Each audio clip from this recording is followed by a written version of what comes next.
헌법재판소가 오늘 간통죄 처벌 조항은 위헌이라는 결정을 내렸습니다. 지난 1953년 형법 제정과 함께 적용됐던 간통죄는 결국 62년 만에 역사 속으로 사라지게 됐습니다. 먼저 헌법재판소에 나가 있는 YTN 중계차 연결합니다. 이종원 기자.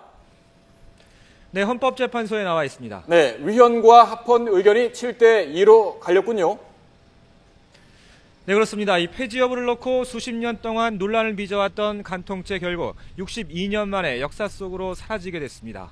헌법재판소는 오늘 형법 241조 이 간통죄 처벌 조항에 대한 이원 심판에서 재판관 7대2의 의견으로 위헌 결정을 내렸습니다. 이에 따라 간통죄 처벌 조항은 즉시 효력이 상실됐습니다. 박한철 헌재소장을 포함해 재판관 7명이 간통죄 폐지에 찬성했습니다. 폐지에 반대한 재판관은 이정미, 안창호 재판관 2명뿐이었습니다. 간통죄는 지난 1953년 형법 제정과 함께 명문화됐습니다. 오늘 헌재 결정으로 결국 62년 만에 역사 속으로 사라지게 됐습니다.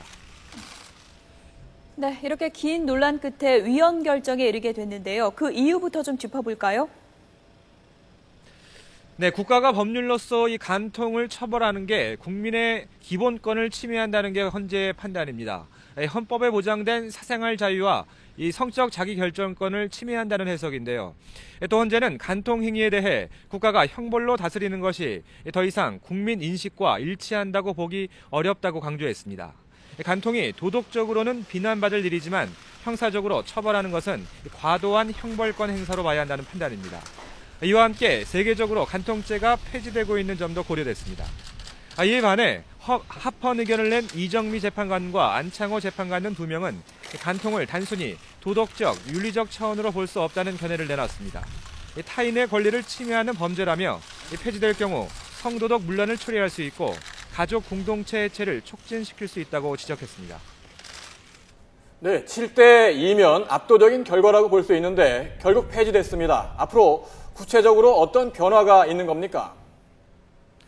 네, 간통 혐의로 현재 고소된 사람이나 재판을 받고 있는 사람들은 당연히 처벌을 받지 않게 됩니다. 또 과거에 유죄가 확정됐던 사람들도 재심을 통해서 죄를 벗을 수 있고 구금된 적이 있었다면 형사보상금 청구도 가능합니다. 다만 처벌을 받았던 모든 사람들이 구제 대상이 되는 건 아닙니다. 지난해 헌재법이 개정되면서 마지막 합헌 결정이 내려졌던 지난 2008년 10월 이후 사건에 한해서만 소급 적용됩니다. 지금까지 헌법재판소에서 YTN 이종원입니다.